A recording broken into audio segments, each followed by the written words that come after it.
Hi అండి, అందరూ బాగున్నారా? మేము కూడా బాగున్నాం. వర్షాకాలం కొంచెం జాగ్రత్తగా ఉండండి, వేడి నీళ్ళు తాగండి, చల్లటి ఫుడ్ కాకుండా వేడివేడి పదార్థాలు తినండి. బాబు నీకు అన్నం పెట్టనమ్మా? పెట్టమ్మా, ఆ క్లాస్ ఉంది. వేడి వేడి అన్నం, రైస్.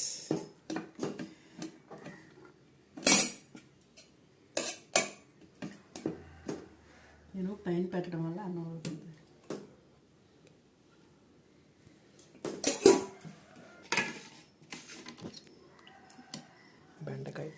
బెండకాయ పులుసు, చాలు. చేపల వేపుడు, ఫిష్ ఫ్రై, నిమ్మకాయ పిండుకొని దాంతో ఉల్లిపాయ కాంబినేషన్. So nice.